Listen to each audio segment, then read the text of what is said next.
Hello students, इस video में MP board 2026 के बोर्ड एग्जाम में हुए ऑब्जेक्टिव क्वेश्चन सॉल्व करेंगे। तो चलिए स्टार्ट करते हैं। तो जैसा कि आप जानते हैं एमपी बोर्ड में 5 टाइप के ऑब्जेक्टिव क्वेश्चन आते हैं। पहला आता है आपके एमसीक्यू, सेकंड आता है आपके फ्लक्स, थर्ड आता है आपके ट्रू फॉल्स, फोर्थ आता है आपका match the correct columns and last में आता है आपका आंसर इन वन वर्ड। तो चलिए स्टार्ट करते हैं फर्स्ट क्वेश्चन से। फर्स्ट है हमारे एमसीक्यूज, और एमसीक्यूज में हमें फर्स्ट क्वेश्चन दे रखा है CO3 को अगर हम हीट करते हैं तो हमें मिलता है CaO और CO2। क्या मिलता है? CaO और CO2। CaO कहता है कैल्शियम ऑक्साइड और CO2 होता है आपका कार्बन डाइऑक्साइड। क्वेश्चन से पूछा है किस टाइप की रिएक्शन है। तो अब CO3 है वो किस में टूट गया, सिंपल सब्सटेंस में क्या हो गया, टूट गया। तो ऐसी रिएक्शन को हम कहते हैं डिकम्पोजिशन रिएक्शन। पर ये हीट द्वारा तोड़ा गया। तो अगर मोर स्पेसिफिकली हम कहेंगे तो ये थर्मल डिकम्पोजिशन का क्या है, एग्जाम्पल है। किसका एग्जाम्पल है more specifically? Thermal thermal decomposition. Thermal decomposition का क्या है? थर्मल डिकम्पोजिशन का एग्जाम्पल है। सेकंड क्वेश्चन है while cooking food if the bottom of the vessel is black from outside then it is meaning. Question हमसे कह रहा है खाना बनाते समय अगर वेजल बाहर से काला पड़ जाए तो उसका क्या मतलब है।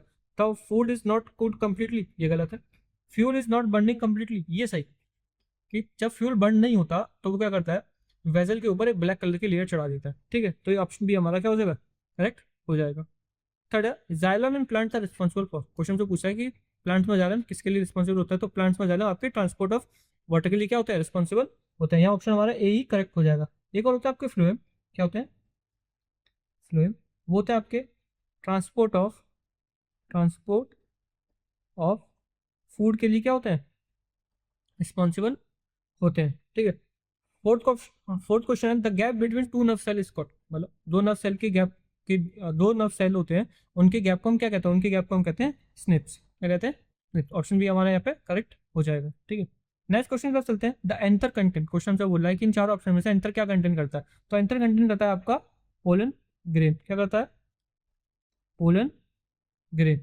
एंथर क्या होता है? एंथर होता है आपका male reproductive part. Male reproductive part किसका होता है? फ्लावर का। Male reproductive part of flower. Six question है which of the following material can not be use to make lenses. इन चारों ऑप्शन में से हम लेंस बनाने में किसका उपयोग नहीं करते। वाटर का करते हैं हम, ग्लास का करते हैं, प्लास्टिक का करते हैं, मैग्नेट का हम यूज नहीं करते।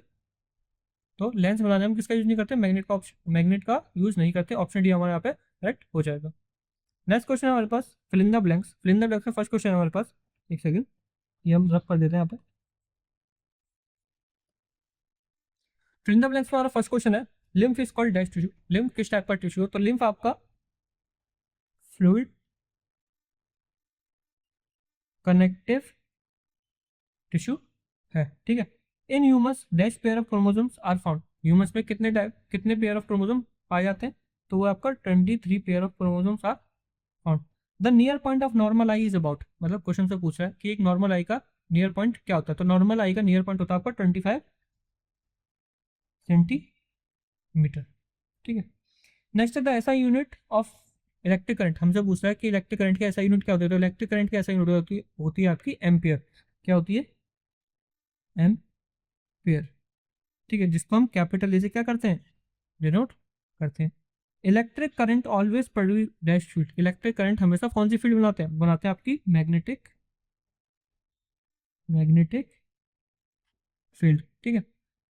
सिक्स क्वेश्चन है ऑल लिविंग बींग्स डायरेक्टली और indirectly depend on dash for the sustains. ठीक है। क्वेश्चन से पूछा है कि सारे जो लिविंग बींग्स हैं वो डायरेक्टली इनडायरेक्टली किस पर डिपेंड करते हैं। तो वो करते हैं प्लांट और प्रोड्यूसर्स पर। इस पर डिपेंड करते हैं प्लांट और प्रोड्यूसर्स। ठीक है। प्लांट या प्रोड्यूस मतलब प्लांट और प्रोड्यूस दोनों की बात है। ठीक। नेक्स्ट क्वेश्चन है राइट ट्रू और फॉल्स। फर्स्ट स्टेटमेंट है carbon has a valency of 6। क्या कार्बन की वैलेंसी 6 होती है? नहीं।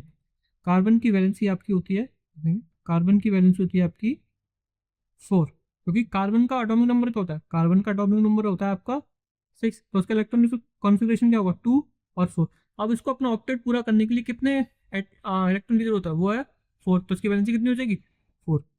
सेकंड स्टेटमेंट है क्लोरोफिल एसेंशियल फॉर फोटोसिंथेसिस। क्या फोटोसिंथेसिस के लिए क्लोरोफिल की आवश्यकता होती है। तो हाँ होती है। तो ये स्टेटमेंट हमारी क्या होगी, ट्रू हो जाएगी। स्टेटमेंट कैसी हो जाएगी, ट्रू हो जाएगी।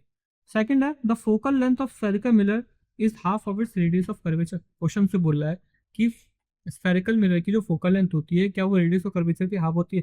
तो जैसा कि हमें फॉर्मूले से पता है F is equal to R upon 2, ठीक है। इधर F क्या होता है, F होता है आपका फोकल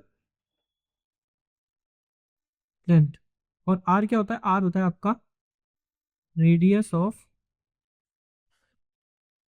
कर्वेचर, ठीक है। क्या होता है, आर क्या होता है, रेडियस ऑफ कर्वेचर। तो जैसा कि हमें फॉर्मूला पता चल रहा है कि एफ क्या है, रेडियस ऑफ कर्वेचर की हाफ है, तो ये स्टेटमेंट हमारी क्या हो जाएगी, ये स्टेटमेंट हमारी ट्रू हो जाएगी, ट्रू हो जाएगी। नेक्स्ट स्टेटमेंट है हमारे पास, the splitting of white light into its component colours is called photosynthesis. क्या व्हाइट लाइट को जो हम स्प्लिट करते हैं उसके कंपोनेंट कलर में, तो इस फिनोमेना को हम फोटोसिंथेसिस कहते हैं, नहीं, ये हमारी स्टेटमेंट कैसे हो जाएगी, फॉल्स हो जाएगी। इस फिनोमेना को हम कहते हैं डिस्पर्जन। क्या कहते हैं स्टूडेंट्स, डिस्पर्जन, ठीक है। इसको स्पेलिंग हम दोबारा लिख लेते हैं, डिस्पर्जन, ठीक है। नेक्स्ट स्टेट में बस the rate of flow of electric charge को इलेक्ट्रिक करंट, क्या rate of flow of electric charge को हम इलेक्ट्रिक करंट कहते हैं, ये स्टेटमेंट हमारी ट्रू है।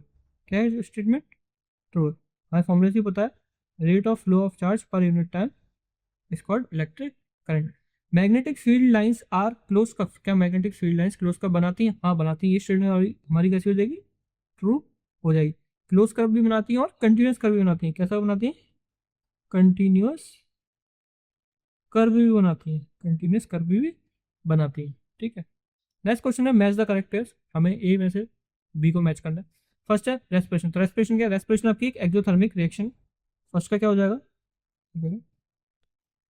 फर्स्ट का हो जाएगा आपका बी। हमें एक सिंथेटिक इंडिकेटर बताना है बी में से, तो सिंथेटिक इंडिकेटर है आपका मिथाइल ऑरेंज। सेकंड का हो जाएगा ए, सेकंड का हो जाएगा आपका ए। थर्ड की देखते हैं मोस्ट डक्टाइल एलिमेंट, हमें मोस्ट डक्टाइल एलिमेंट बताना है, तो वो है आपका गोल्ड। गोल्ड क्या है, मोस्ट डक्टाइल एलिमेंट है। गोल्ड को हम थिन शीट में क्या कर सकते हैं, कन्वर्ट कर सकते हैं। इसको हम दोबारा लिखते हैं डी, ठीक है। अब फोर की तरफ चलते हैं। फोर है आपका blood sugar regulation. Blood sugar regulation कौन करता है, ब्लड शुगर रेगुलेशन आपका इंसुलिन करता है, ठीक है। ब्लड शुगर रेगुलेशन कौन करता है, इंसुलिन करता है, ठीक है। फिफ्थ है आपका बडिंग, तो बडिंग कौन करता है, बडिंग क्या है, बडिंग ए सेक्सुअल रिप्रोडक्शन है, जो करते हैं हाइड्रा और ईस्ट, ठीक है। तो ऑप्शन हो जाएगा इसमें हमारा एफ, तो फिफ्थ का हो जाएगा हमारा एफ, ठीक है। इसके बाद पता है कि इनहेरिटेंस लॉ किसने दिए थे, तो इनहेरिटेंस लॉ आपके मेंडल ने दिए थे। सिक्स का हो जाएगा आपका ई। तो रेस्पिरेशन का हमारा एक्सोथर्मिक हो गया, सिंथेटिक इंडिकेटर का हमारा मिथाइल ऑरेंज हो गया, मोस्ट डक्टाइल एलिमेंट कौन सा है, गोल्ड है, जो हमारा डी है। फोर्थ क्या, ब्लड शुगर रेगुलेशन कौन करता है, इंसुलिन करता है, सी हो गया हमारा। फिर आता है हमारा बडिंग। बडिंग क्या होता है, बडिंग सेक्सुअल रिप्रोडक्शन है, कौन करता है, हाइड्रा और ईस्ट, इसमें हाइड्रा दे रखा है तो हमारा एफ हो गया। और सिक्स हमारे इनहेरिटेंस लॉ, तो इनहेरिटेंस लॉ किसने दिए थे, मेंडल ने दिए थे, हमारा ये ऑप्शन ठीक हो जाए। यहाँ हमारे मैच द करेक्ट ऑप्शन भी ठीक हो जाते हैं। और नेक्स्ट क्वेश्चन तरफ चलते हैं। नेक्स्ट क्वेश्चन हमारे पास right answer in one word और सेंटेंस, तो हम और इसमें फर्स्ट क्वेश्चन हमारे पास है व्हाट इज कॉम्बिनेशन रिएक्शन। तो ऐसी रिएक्शन जिसमें दो और मोर सब्सटेंस मिलकर एक सिंगल प्रोडक्ट बनाते हैं, इसको हम क्या कहते हैं, कॉम्बिनेशन रिएक्शन। जैसे कैल्शियम ऑक्साइड की रिएक्शन अगर हम वाटर से कराते हैं तो हमें क्या मिलता है, हमें मिलता है कैल्शियम हाइड्रो ऑक्साइड। क्या मिलता है, कैल्शियम हाइड्रो ऑक्साइड। अब क्वेश्चन से पूछता है, नेक्स्ट क्वेश्चन है व्हाट इज पीएच स्केल, की पीएच स्केल क्या होता है। तो ऐसा स्केल जिसमें हम किसी सोल्यूशन की एसिडिक और बेसिक स्ट्रेंथ को मेजर करते हैं, उसको हम क्या कहते हैं, पीएच स्केल, ठीक है। तो पीएच स्केल में वैल्यूज होती हैं आपकी, होती हैं 0 से 14 तक, ठीक है। इसके मिडिल में होती है आपकी 7 वैल्यू। तो अगर पीएच की वैल्यू 7 आती है तो सॉल्यूशन कैसा है आपका, न्यूट्रल। सॉल्यूशन कैसा है, न्यूट्रल। और अगर 7 से ज्यादा आती है तो सॉल्यूशन होगा आपका बेसिक। और अगर 7 से कम आती है तो कैसा होगा, एसिडिक, ठीक है। A scale use to measure the acidic और basic strength of a solution. PH अगर 7 से कम है तो क्या एसिडिक है, अगर इक्वल टू 7 है कैसा है, न्यूट्रल है, और 7 से ज्यादा तो कैसा है, बेसिक, ठीक है। सेकेंड थर्ड क्वेश्चन है व्हाट इज डीनेचर्ड अल्कोहल। तो अगर हम अल्कोहल में small amount of poisonous substance मिला देते हैं, जैसे कोई मिथनॉल मिला देते हैं, तो वो अल्कोहल कैसा होता है, वो हो जाता है आपका denatured alcohol. A ethanol made unfit for drinking by adding small amount of poisonous substance like methanol. Fourth question है how many chambers are there in the heart of fish, मतलब फिश के हार्ट में कितने chamber होते हैं। तो fish के heart में 2 चेम्बर होते हैं, एक ऑरिकल होता है और एक वेंट्रिकल होता है। ऑरिकल और एट्रियम एक ही बात होती है, ठीक है। तो फिश के हार्ट में कितने चेम्बर होते हैं, 2, एक एट्रियम और एक वेंट्रिकल। ह्यूमंस में कितने होते हैं, ह्यूमंस में 4 चेम्बर हार्ट होता है। कितना, 4 चेम्बर हार्ट होता है, जिसमें आपके 2 क्या होते हैं, एट्रियम होते हैं, और 2 क्या होता है आपके वेंट्रिकल्स होते हैं, ठीक है। नेक्स्ट क्वेश्चन है what is the function of placenta in the human embryo, कि प्लेसेंटा का क्या फंक्शन होता है ह्यूमन एम्ब्रियो। तो पहले आपको बताओ प्लेसेंटा क्या होता है।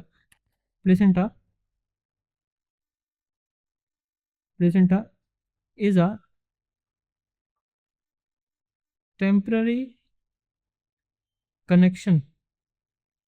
Connection between mother and foetus.